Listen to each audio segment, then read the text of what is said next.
ಕರ್ನಾಟಕದಲ್ಲಿ ನಮ್ಮ ತಂಗಡಿಗಿ ಸಾಹೇಬರು, ಕನ್ನಡ ಮತ್ತು ಸಂಸ್ಕೃತಿ ಇಲಾಖೆ ಸಚಿವರು ಶಿವರಾಜ್ ತಂಗಡಿಗಿ ಅವರು,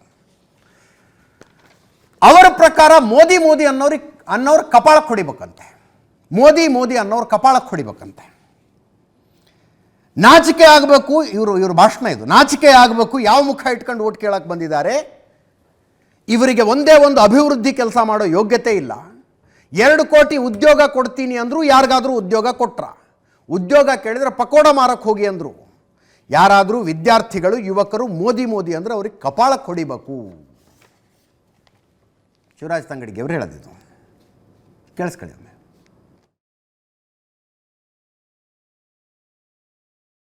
ನಾಚಿಕೆ ಆಗಬೇಕು. ಯಾವ ಮುಖ ಇಟ್ಕೊಂಡು ಓಟ್ ಕೇಳಕ್ ಬಂದಾರ?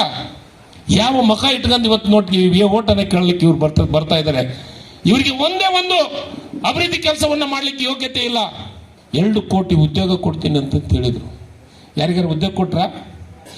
ಉದ್ಯೋಗ ಕೇಳಿದ್ರೆ ಪಕೋಡ ಮಾರಕ್ ಹೋಗಂದ್ರು, ಅಂದ್ರೆ ಬಜಿ ಮಾಡಕ್ ಹೋಗಂದ್ರು. ನಾಚಿಕೆ ಆಗ್ಬೇಕು. ಇನ್ನು ಅವ್ರು ಯಾರ ವಿದ್ಯಾರ್ಥಿಗಳು ಯುವಕರು ಮೋದಿ ಅಂದ್ರೆ ಅವ್ರಿಗೆ ಕಪಾಳಕ್ಕೆ ಬಿಡಿಬೇಕು. ನಾಚಿಕೆ ಬರ್ಬೇಕ್ರಿ. ಇದು ಸಣ್ಣ ಕೆಲಸನ? 2 ಕೋಟಿ ಉದ್ಯೋಗ 1 ವರ್ಷಕ್ಕೆ ಕೊಡ್ತೀನಂದು 10 ವರ್ಷದೊಳಗೆ ಇವತ್ತು ನನಗನ್ಸಿದ ಮಟ್ಟಿಗೆ 20 ಕೋಟಿ ಉದ್ಯೋಗ ಆಗ್ಬೇಕಾಗಿತ್ತು ಮಕ್ಕಳು ಯುವಕರಿಗೆ.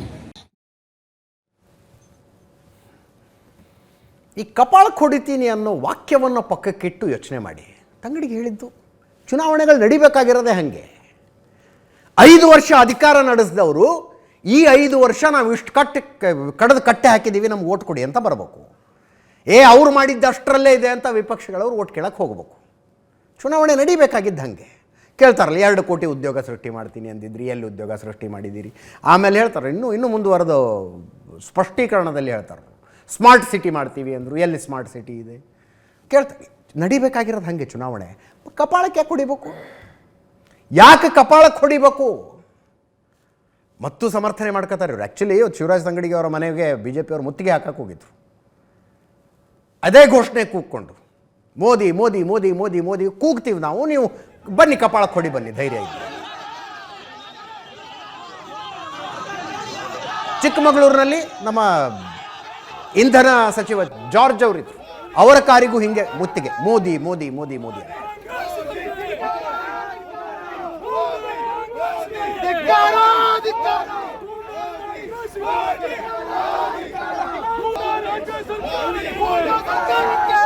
CT ರವಿ ಅವರು ಮಾತಾಡಿದ್ರು ಶಿವರಾಜ್ ತಂಗಡಿಗೆ ಅವರ ಹೇಳಿಕೆಯ ಬಗ್ಗೆ. ವಿಜಯೇಂದ್ರ ಮಾತಾಡಿದ್ರು. BJPಯ ಬಂಡಾಯ ಅಭ್ಯರ್ಥಿ ಆಗ್ತೀನಿ ಅಂತ ಹೇಳ್ತಾ ಇರುವ KS ಈಶ್ವರಪ್ಪನವರು ಹೃದಯದಲ್ಲಿ ಮೋದಿ ಇದ್ದಾನೆ ಅಂತ ಕೇಳಿಸ್ಕೊ. ಸಂಸ್ಕೃತಿ ಅಂದರೆ ಏನು ಅಂತ ಗೊತ್ತಿಲ್ಲದೆ ಇದ್ದವರಿಗೆ ಕನ್ನಡ ಸಂಸ್ಕೃತಿ ಕೊಟ್ಬಿಟ್ಟಿದ್ದಾರೆ. ಶಿವರಾಜ್ ತಂಗಡಿಗೆ ಇವರಿಗೆ ಸಂಸ್ಕೃತಿಯೇ ಗೊತ್ತಿಲ್ಲ. ಅವ್ರ ಬಾಯಿಂದ ಬರೋವೆಲ್ಲ ಸಂಸ್ಕೃತಿಹೀನ ಮಾತುಗಳು. ಅಂಥವರಿಗೆ ಕನ್ನಡ ಸಂಸ್ಕೃತಿ ಇಲಾಖೆ ಕೊಟ್ಟಿರೋದೇ ಒಂದು ಅಪಚಾರ. ಅವರು ಮೋದಿ ಅನ್ನೋರಿಗೆಲ್ಲ ಕಪಾಳ ಮೋಕ್ಷ ಮಾಡಿ ಅಂತ ಹೇಳಿದ್ದಾರೆ. ನನ್ನ ಮನಸ್ಸಿಗೆ ಅನ್ನಿಸ್ತು, ಬಾರಪ್ಪ ತಂಗಡಿಗಿ, ನಿಮ್ಮ ಅಪ್ಪನಿಗೆ ಹುಟ್ಟಿದ್ರೆ ಕಪಾಳ ಮೋಕ್ಷ ಮಾಡಿ ನೋಡು ಅಂತ ಹೇಳಬೇಕು ಅಂತ ಅನಿಸ್ತು. ಮತ್ತು ನನಗೆ ಅವ್ರ ಲೆವೆಲಿಗೆ ಇಳಿಬಾರ್ದು ಅಂತ ಆ ಮಾತು ನಾನು ಹೇಳ್ತಿಲ್ಲ. ಕಾಂಗ್ರೆಸ್ ಪಕ್ಷದ ಮುಖಂಡರಿಗೆ ದಿನೇ ತಲೆ ತಿರುಗ್ತಾ ಇದೆ. ಹತಾಶರಾಗಿ ಈ ರೀತಿ ಹೇಳಿಕೆಗಳನ್ನ ಕೊಡ್ತಾ ಇದ್ದಾರೆ.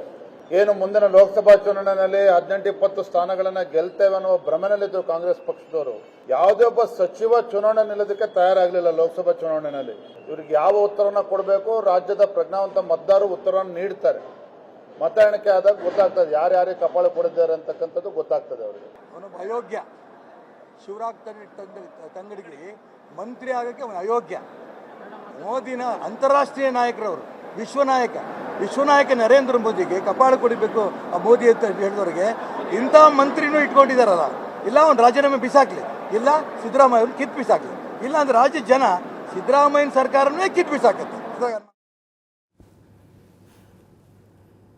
ನೋಡಿ, CT ರವಿ ಅವರು ಮಾತಾಡೋದು. ಸಂಸ್ಕೃತಿಯೇ ಇಲ್ಲದವರಿಗೆ ಕನ್ನಡ ಮತ್ತು ಸಂಸ್ಕೃತಿ ಇಲಾಖೆ ಕೊಟ್ಟಿದ್ದಾರೆ ಅಂತ ಹೇಳ್ತಾ ಅವ್ರೇನಂತಾರೆ, ಅಪ್ಪನಿಗೆ ಹುಟ್ಟಿದ್ರೆ ಕಪಾಳಕ್ಕೆ ಹೊಡೆದು ನೋಡು ಅಂತ ಹೇಳೋಣ ಅಂತ ಅನ್ಕೊಂಡ್ವಿ. ನಮ್ಮ ಸಂಸ್ಕೃತಿ ಯಾಕೆ ಅಪ್ಪನಿಗೆ ಹುಟ್ಟಿದ್ದು ಯಾಕೆ ಬರ್ಬೇಕು ಇಲ್ಲಿ? ಯಾಕೆ ಬರಬೇಕು? ಅವ್ರು ಕಪಾಳಕ್ಕೆ ಹೊಡಿಯೋಣ ಅಂದರೆ ಇವರ ಪ್ರತಿಕ್ರಿಯೆಯ ಭಾಷೆ ಅದು. ಈಗ ಶಿವರಾಜ್ ತಂಗಡಿಗೆ ಅವರು ಅದನ್ನು ಹಿಡ್ಕೊಂಡು ಕೂತಿದ್ದಾರೆ. ನಮ್ಮ ತಾಯಿ ಕರ್ಕೊಂಡು ಬರ್ತೀನಿ BJP ಆಫೀಸ್ಗೆ, ಕೇಳಿ ಅವರಿಗೆ ಪ್ರಶ್ನೆ ಅಂತ ಶಿವರಾಜ್ ತಂಗಡಿಗೆ ಹೇಳ್ತಾ ಇರೋದು.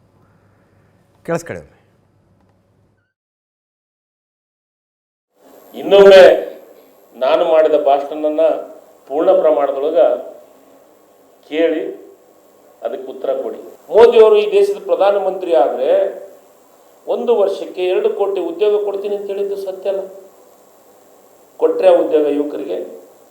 ಮಳೆ ಬಂದು ಉತ್ತರ ಕರ್ನಾಟಕ ಪೂರ್ಣ ಪ್ರಮಾಣದೊಳಗೆ ನೀರಿನಲ್ಲಿ ಮುಳುಗೋತು. ಆವಾಗ ಮೋದಿಯವರು ಬರಲಿಲ್ಲ ಜನರ ಸಂಕಷ್ಟವನ್ನು ನೋಡಲಿಕ್ಕೆ.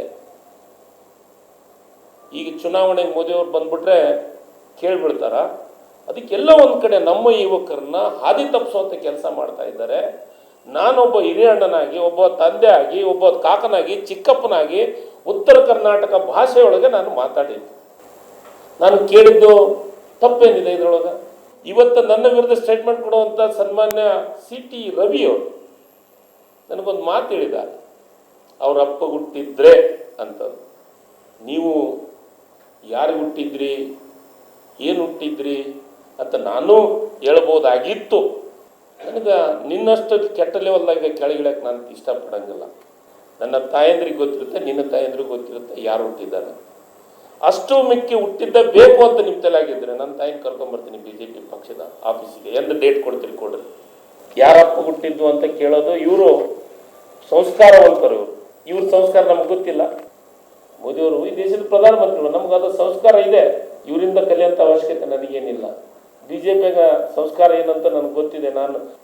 ನಾವು ನಿಮಗೆ ಸತ್ಯವನ್ನು ಹೇಳಿದ್ರೆ ನಿಮಗೆ ಎಲ್ಲಿ ಬೇಕಲ್ಲೇ ಉರಿ ಬೀಳ್ತೈತಾ, ಮೆಣಸಿಕಾಯಿ ತಿಂದಂಗಾಗತ್ತಾ? ನಾನು ಸತ್ಯ ಕೇಳಿದ್ದೀನಿ ಸ್ವಾಮಿ. 10 ವರ್ಷದೊಳಗೆ ನಿಮ್ಮ ಟ್ರ್ಯಾಕ್ ರಿಪೋರ್ಟ್ ಕೊಡಿ.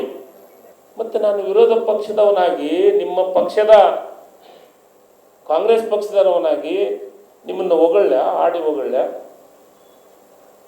ನೀವು ಮಾಡಿದ್ದಕ್ಕೆ ಆಯ್ತು, 2 ಕೋಟಿ ಉದ್ಯೋಗ ಕೊಟ್ಟಿನ ಅಂತೇಳಿ ನಾನು ಮೋದಿಗೆ ಜೈ ಅಂತೀನಿ. ಕುಳಿ ಉದ್ಯೋಗ ಕೊಟ್ಟಿದ್ದನ್ನು ಪ್ರೋ ಕೊಡಿ, ಕಪಾಳ ಕೊಡಿ. ನಾನು ಹೇಳಿದ್ದು BJP ಅವರಿಗೆ ಕಪಾಳ ಕೊಡಿ ಅಂತ ಹೇಳಿಲ್ಲ ನಾನು. ನಮ್ಮ ಹುಡುಗರು ಹಾದಿ ತಪ್ತಾ ಇದ್ದಾರೆ. 2 ಕೋಟಿ ಉದ್ಯೋಗ ಕೊಡಬೇಕಾದದ್ದು ಉದ್ಯೋಗ ಕೊಟ್ಟಿಲ್ಲ, ಅವರಿಗೆ ಬುದ್ಧಿ ಹೇಳಿ ಅಂತ ಹೇಳಿದ್ದೀನಿ. ತಪ್ಪ?